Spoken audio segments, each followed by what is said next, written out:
네, 이스라엘이 가자 지구의 지상군 투입을 확대하고 있는 가운데 가자 지구 팔레스타인 주민들에게 다시 한번 대피를 촉구했습니다. 지상전 확대로 인해서 국제사회 우려는 커지고 있는데요. 세계 곳곳에서는 이스라엘을 향해 공격을 멈추라는 시위가 계속되고 있습니다. 한편 사우디아라비아 국방장관이 오늘 미국을 방문해서 미 당국과 이스라엘의 가자 지구 지상전 관련 입장을 조율할 것으로도 알려졌습니다. 관련 내용들 성일광 고려대 중동이슬람센터 교수와 이야기 나눠보겠습니다. 교수님 어서 오십시오. 안녕하십니까. 예, 말씀드린 것처럼 지금 2주 동안 이스라엘에서는 가자 지구 주민들에게 대피할 것을 말하고 이번에도 다시 한번 강력하게 말하고 있습니다. 최후 통첩 아니냐는 분석들이 나오고 있거든요. 현재까지 상황 좀 어떻게 봐야 합니까? 네, 사실상 이제 이스라엘 지상전이 시작됐고요. 나타나 총리도 얘기했습니다. 이제 이 지상전이고 2단계 전쟁이 시작됐다. 그래서 1단계 공습 위주로 이제 지상군이 들어가기에 좋은 환경을 만들어놨죠. 건물들은 다 부시고요. 엄폐할 수 있는 물건들도 다 부수고. 그다음에 진입로를 확보했습니다. 그렇죠? 전차와 탱커가 들어갈 수 있는 진입로도 확보하고, 그다음에 대전차 부대도 교전을 벌여서 어느 정도 제거를 했기 때문에 2단계 전쟁이 시작되었고, 실제 이제 하마스가 파놓은 지하 메트로 시티 같은 것도 아마도 벙커버스터를 사용해서 조금 부순 것 같기도 하고요. 그래서 본격적인 이제 지상전이 시작되었다 이렇게 볼 수 있겠습니다. 근데 좀 예상과는 좀 달랐던 게요. 지상전이 시작되면 게 전면전으로 막 6회공이 다 한 번에 이제 공격을 할 것이다라는 예측이 많았는데 지금 보면은 뭐 이런 전면전이나 뭐 침공이란 표현도 쓰지 않고 보면은 굉장히 좀 가늘고 길게 갈 것 같은 그런 뉘앙스를 좀 보여주고 있거든요. 이건 좀 어떤 이유 때문이라고 생각을 하십니까? 네, 그래서 사실 좀 이스라엘의 이번 전쟁 전략이 이전 전쟁과는 조금 다르다. 이전에는 전면전을 바로 시작하는 그런 측면이 많았는데요.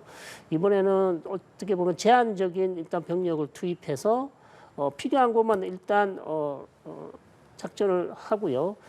그다음에 다시 나오거나 또 필요할 때는 다시 가자 지구에 주둔하는 그런 방식인데, 이것은 아마도 최근 그 미국의 삼성 장군이 이스라엘을 왔다 갔습니다. 그래서 미국이 이라크나 이 지역에서 시가전을 할 때 그것도 가지고 있던 어떤 노하우를 이스라엘 측에 좀 정보를 제공한 것 같고요. 그래서 한꺼번에 많은 병력을 넣기보다는 제한적으로 조금씩 영토를 점령해 나가는 방식이 훨씬 더 효율적이다. 그게 이제 하마스에게도 훨씬 불리하게 되는 것이고, 그다음에 가자 주민의 피해도 줄일 수 있는 방식이다. 이렇게 이제 조언을 한 것 같습니다. 그래서 이스라엘이 적극적으로 아마 그 아이디어를 받아들여서 지금 이전과는 다른 방식의 조금씩 영토를 점령해 나가는 그런 제한적인 전쟁 방식으로 가고 있다. 이렇게 볼 수 있겠습니다. 하마스에도 불리할 수 있다라고 말씀하셨는데 그럼 어떤 부분에서 불리한 것이고 지금 가자 지구 상황은 좀 어떻다고 보면 되겠습니까? 하마스한테 불리한 것은 자기들이 사용했던 방식은 이스라엘 병력이 많이 들어오면 자기들이 준비해 놓은 부비 트랩이나 여러 가지 이런 이스라엘 군인들을 살상할 수 있는 무기들을 설치를 많이 해놨는데 전혀 지금 이스라엘 병력이 한꺼번에 들어가지 않고 일단 그 지하 도시, 지하 터널부터 공격하는 방식, 그리고 들어가더라도 아주 소규모의 병력만 들어갔다가 다시 나오는 방식, 이런 방식이 나왔기 때문에 하마스는 아마 조금 놀라지 않았을까. 역시 하마스한테 불리한 지금 전술이고요. 지금 가자 지구는 사실상 이스라엘이 계속해서 남부 지역으로 주민들을 대피하라고 명령을 하는데, 문제는 주민들이 대피할 수단이 없어요. 그러니까 자동차나 뭐 이동 수단이 있어야 되는데 연료가 없기 때문에 그렇죠. 연료도 사실 많이 부족하고요. 그렇기 때문에 그런 자동차나 연료를 가진 사람들은 얼마든지 차를 타고 이동할 수 있지만 사실 이렇게 가자는 그렇게 또 빈곤층이 많기 때문에 극빈층이 많습니다. 그렇기 때문에 연료가 없거나 자동차가 이동 수단이 없는 사람들은 사실 대피하고 싶어도 대피를 못 하는 거죠. 또 금전적인 또 돈도 많이 들고요.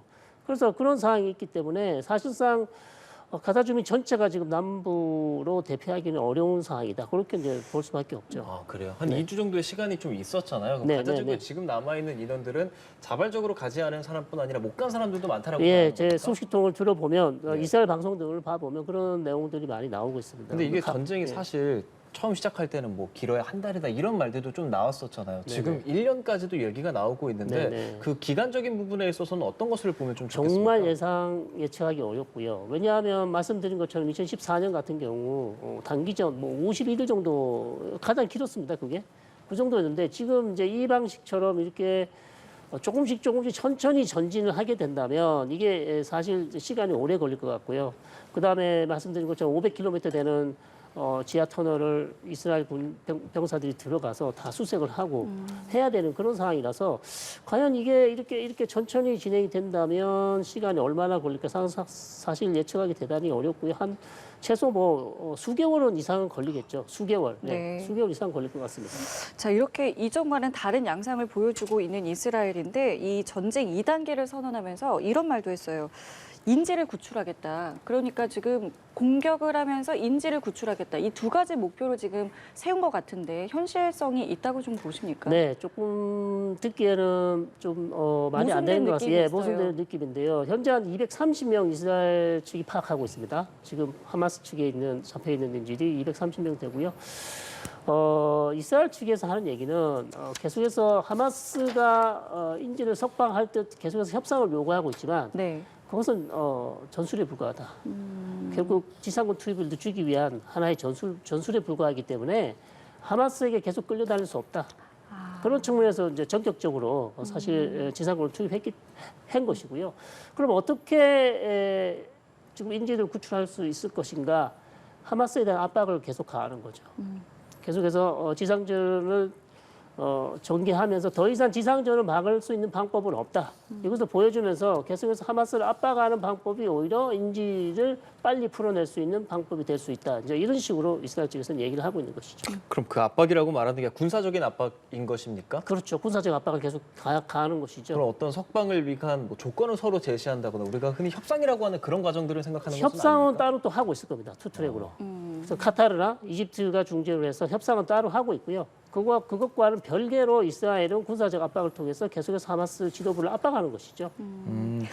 우리가 지금까지 말했던 그 협상은 이스라엘에 수감되어 있는 팔레스타인인들을 석방해라라는 것이 조건이었었잖아요. 그것이 아닌 다른 유의 조건으로 협상이 진행될 수도 있는 겁니까? 그렇지는 않을 것 같고요. 예. 기존에 4명을 풀어준 것은 아무 대가 없이 풀어줬어요. 예. 그렇죠. 두 명 이렇게 예, 풀어줬었죠. 4명 풀어줬는데 지금은 이제부터는 이제 하마스 측에서 요구하는 것은 이제 이스라엘 측에 수감된 한 6천 명의 수감자를 풀어달라. 우리가 전부 다 풀어줄 때까지 얘기를 했죠. 6천 명을 다 풀어주면 우리가 지금 납치한 사람들 다 풀어줄 때까지 얘기를 했지만 여전히 이제 협상이 아직도 진행 중에 있고 당연히 이스라엘 쪽에서는 풀어줄 의향이 있죠. 왜냐하면 이전에도 2011년에도 이스라엘 병사 1명당 1,000명 이상의 수감자를 풀어준 적이 있어요. 예. 예, 그래서 조건이 맞는다면 충분히 저는 이스라엘도 협상에 응할 용의가 있다 이렇게 봅니다. 그럼 하마스도 사실 처음에는 뭐 민간인을 공격하면 인질 한 명씩 처형하겠다라고 얘기를 했었잖아요. 네네. 그리고 나서 오히려 두 명 이렇게 석방하는 모습을 보였잖아요. 네. 하마스도 계속해서 조금 더 온전한 방식으로 좀 바꿀 수 있다라고 보십니까? 그렇습니다. 말은 이스라엘군이 들어오면 처형하겠다고 했지만 하마스도 역시 지금 자기들이 납치한 사람들이 얼마나 중요한지 가치를 알고 있거든요. 그래서 이 사람들을 통해서 지금 이스라엘에 수감되어 있는 사람들을 풀어내야 되기 때문에 그렇게 쉽사리 그 사람들을 어떻게 할 수 있는 건 아닌 것이죠. 예, 그럼 주변국들의 좀 움직임을 살펴보면요. 이란과 하마스 양측 대표단이 러시아를 이제 네, 방문을 네. 했습니다. 여기서 이제 뭐 여러 가지 이야기들이 좀 나온 것 같은데 왜 만남의 장소가 러시아였는가? 이 러시아는 부분을 좀 일단 궁금합니다. 러시아 자국민의 안전을 물어본 것 같아요. 그러니까 러시아 시민권자도 있거든요. 네네. 납치된 사람들 중에 네네. 일단 그것을 물어봤고 거기에는 이제 이란 외무 차관도 같이 갔고요. 그다음에 하마스 정치국원 무사 아부 마르주크라는 사람이 갔고 이란은 알리 바가리 카니라는 외무 차관이 같이 갔는데 결국 이 전쟁의 배후에는 이란이 있다는 것을 사실상 보여주지 않았는가. 이란이 거기 왜 갑니까? 예. 이란 차관이. 그래서 저는 이 전쟁의 중요한 키를 가지고 있는 국가가 이란이고 그다음에 하마스 정치국은 당연히 이제 러시아 자국민에 대한 안전을 물어보는 것이고 언제쯤 풀어줄 수 있냐 이런 것을 물어봤을 것이고요. 거기에 대한 이란도 같이 역시 여러 가지 조언 러시아로서는 또 이 문제에 지금 뭐 직접적 개입은 하지 않고 있지만 사실상 이 전쟁이 지금 이란과 미국 간에 어떻게 보면 대리전 양상으로 네네. 가고 있기 때문에 자기들의 또 역할이 필요한 것이고 아. 전쟁의 방향이 또 궁금한 것이고 여러 예. 가지 정보 교환도 할 수 있는 것이죠. 그러니까 러시아 입장에서는 부담이 될 수도 있었는데 이걸 좀 어떤 지렛대로 자신들의 역할을 조금 부각시키는데 좀 사용하고 싶었던 마음이 있었겠군요. 그렇죠. 지금 러시아는 뭐 사실 어떻게 보면 이 전쟁의 가장 큰 수혜자고요. 왜냐하면 뭐 모든 지금 전 세계의 관심은 좀 가자로 가 있지 사실상 우크라이나 전쟁에서 지금 많이 또 멀어져 있지 않습니까? 그런 측면에서 러시아는 자기들의 또 목소리를 내기 위한 하나의 기회로 삼을 수 있는 것이죠. 예, 이란의 역할 혹은 뭐 입장들을 빼놓고 말할 수 없을 것 같습니다. 지금 이란 어떤 입장 내고 있습니까? 이란은 지금 대통령이 이미 얘기했습니다. 이스라엘이 이미 이 금지선, 즉 레드선을 넘었다 이렇게 얘기를 했기 때문에 향후 어떤 대응책이 나올 것 같은데요. 아직까지는 헤즈볼라를 이용해서 전면전을 할 의도는 보이지 않고 있고요. 그러나 이스라엘과 헤즈볼라는 계속 즉 북부에서 티포텟 주고받는 교전을 하고 있습니다. 그래서 헤즈볼라 측 사망자가 이미 50명이 넘었어요. 헤즈볼라 대원 사망자가 50명이 넘었기 때문에 네. 이것은 거의 뭐 지금 교전이 상당히 치열하게 벌어지고 있다 이렇게 말씀드릴 수 있겠습니다. 예. 자, 그리고 오늘 사우디 국방장관은 또 미국을 방문합니다. 지금 사우디와 미국은 좀 상반된 입장을 보이고 있는데 이 방문의 목적은 좀 뭐라고 보십니까? 아무래도 지상군이 투입되면은 사우디로서도 부담이 되죠.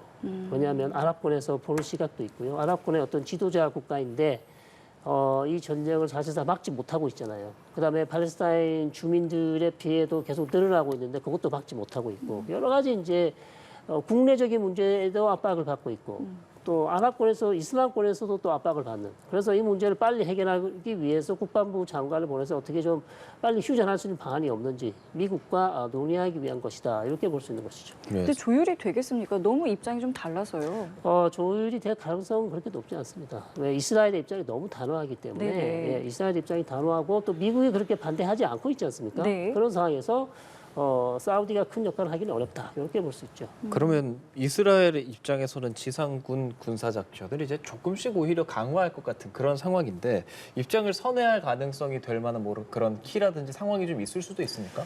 현재로서는 없어 보입니다. 없습니까? 없습니다. 현재로서 이제 지상군 작전이 시작됐고요. 예. 본인들이 얘기하듯이 이제 이 전쟁은 길고 오래 갈 것이다. 이렇게 얘기하고 있고요. 설사 인질이 다 풀려난다고 해도 제가 봤을 때는 작전이 중단될 것 같지는 않습니다. 그것은 이 인질 협상의 대상이 될 수 없는 것이죠. 전쟁을 중단하는 것이 휴전이 인질 네. 협상의 대상이 될 수 없다는 것이죠. 인질은 그냥 인질대 맞박 그냥 교화만 하는 것이지. 그렇기 네네. 때문에 현재로서는 이스라엘의 입장에서 대단히 단호하다. 그래서 하마스에 대한 어떤 괴멸 수준은 아니더라도 엄청난 피해를 입히는 것이 이번 작전의 목표라고 뭐 본인들이 얘기하고 있기 때문에 전쟁은 계속 진행될 것 같습니다. 자, 이런 상황에서 유엔에서는 이제 휴전을 좀 촉구하고 나섰어요. 목소리들이 굉장히 좀 모아진 모습인데 미국은 반대를 했습니다. 반대 이유가 하마스의 기습 공격을 규탄하는 내용이 빠져 있다. 이 부분이었는데 이 이유는 어떤 것이라고 보시고 이 유엔의 어떤 이 모아진 의견에 대해서는 어떤 의견 갖고 계십니까? 예, 유엔은 어차피 지금 이 전쟁의 양상이 이스라엘이 계속 공격을 받았지만 그럼에도 불구하고 월등히 우월한 이스라엘이 지금 가자지구 공습을 통해서 팔레스타인 민간의 피해가 뭐 8천 명입니까? 지금 사망자가 그렇게 나오는데요. 사상자가. 그래서 너무나 과도한 무력을 사용한다는 것이 이제 유엔의 입장이고 그렇기 때문에 빨리 이 전쟁이 중단돼야 한다는 입장을 밝히고 있지만 사실상 미국의 입장에서는 이스라엘이 먼저 기습 공격을 받았고 네. 그런 상황에 또 민간인 1,300명 이상이 사망했기 때문에 이에 대한 어떤 단호한 조치를 취하지 않는 이상 영내에서 하마스와 같은 이런 단체들이 또다시 이런 민간인에 대한 학살 또 민간인에 대한 공격을 언제나 또 할 수 있기 때문에 이번에 하마스에 대한 단호한 입장을 보여줘야 되기 때문에 미국으로서는 상당히 지금 반대하고 있는 것이죠. 세계 곳곳에서 사실 뭐 튀르키예랑 이라크에서는 뭐 이스라엘 제품 불매 운동 나고 러시아에서는 착륙하는 이스라엘에서 출발한 여객기에 대해서 여기서 이스라엘 찾자 네. 뭐 그런 시위들까지 네, 있는데 네. 이게 일단 중동의 일반적인 여론인지도 궁금하고 이런 부분이 이렇게 이스라엘을 압박하는 나라가 앞으로 좀 더 늘어날 수도 있는 거 아니겠습니까? 네, 충분히 그럴 수 있다고 보죠. 특히 러시아에서 일어난 다게스탄 지역에서 비행기가 착륙했는데 이 지역은 무슬림 지역이에요. 무슬림들이 많이 사는 지역. 그렇기 때문에 이제 이스라엘 사람들이 이제 비행기에서 내리니까 이제 어떻게 보면 뭐 테러를 한다고 할까요? 그래서 이런 류의 이제 반 이스라엘 시위가 이제 영국에서도 이번에 또 크게 아주 런던에서 또 10만 명 런던에서 정도가 또 집결이 됐었죠. 10만 명이 집결해서 이제 팔레스타인을 지지하고 반 이스라엘 시위를 벌이고 있는데 이스라엘 입장에서 봤을 때 이것은 조금 과하다. 자기들은 어떻든 기습 공격을 받았고 거기에 대한 대응 차원에서 작전을 하고 있는데 본인들이 생각할 때는 이걸 반유죄주의라고 생각을 할 거예요. 네, 반유죄주의라고 예. 생각할 겁니다. 그렇게 또 공식 성명을 낼 거고요. 그래서 러시아 측에도 강력히 항의하고 영국 측에도 그런 의미를 낼 것인데 아랍권 여론은 당연히 뭐 좋을 수가 없습니다. 트루키예 같은 경우는 지금 또 에르도안 총리가 또 선거를 다음 달에 아마 내년에 선거를 앞두고 있어요. 지방 선거를 앞두고 있기 때문에 이 이스라엘 문제를 이용해서 자기 선거에 유리한 국면으로 가기 위해서 이스라엘을 상당히 공격하는 모습, 그런 모습을 보이고 있지만 또 한편으로는 터키에 머물고 있는 하마스 지도자를 나가라고 했어요. 그러니까 아주 이중적인 태도를 보이는 그러네요. 것이죠. 예. 예. 그러니까 공개적으로는 이스라엘을 아주 공격하고 하마스를 지지한다고 하지만 또 뒤로는 나가라고 하마스 한 지도자를 자기 국가에서 나가라고 하는 건 이중적인 태도를 보이고 있고 아랍권은 역시 당연히 뭐 이스라엘 편을 들 수 없습니다. 특히 아랍 국가들 차원에서는 괜찮지만 아랍 국민들은 이스라엘의 이런 과도한 무력 사용을 당연히 이제 반대하면서 시위를 이어가고 있겠죠. 서한 지역, 그러니까 팔레스타인 자치정부의 입장은 또 어떤지도 궁금한데요. 상당히 딜레마에 빠져 있습니다. 마흐무드 아바스 수바는 사실 이스라엘도 당연히 규탄을 할 수 있지만 그렇다고 하마스를 옹호할 수도 없는 상황이에요. 예. 네, 하마스는 또 자기가 이끌고 있는 온건파 파탁의 아주 오래된 정적이지 않습니까? 서로 경쟁하는 조직이기 때문에 거기다가 하마스가 또 민간인 사대를 했단 말이죠. 그렇기 때문에 참 딜레마에 빠져 있고 그러다 보니 아바스 수반의 인기는 원래 인기가 없었는데 지금 인기가 더 바닥으로 가지 않겠는가. 사실상 온건파는 이 상황에서 할 수 있는 게 아무것도 없거든요. 그래서 이스라엘과 하마스의 전쟁을 그냥 바라볼 수밖에 없는 상당히 지금 불리한, 애매한 그런 상황이 있는 거죠. 예, 알겠습니다. 지금까지 성일광 고려대 중동 이슬람센터 교수와 이야기 나눠봤습니다. 오늘 말씀도 잘 들었습니다. 감사합니다. 고맙습니다.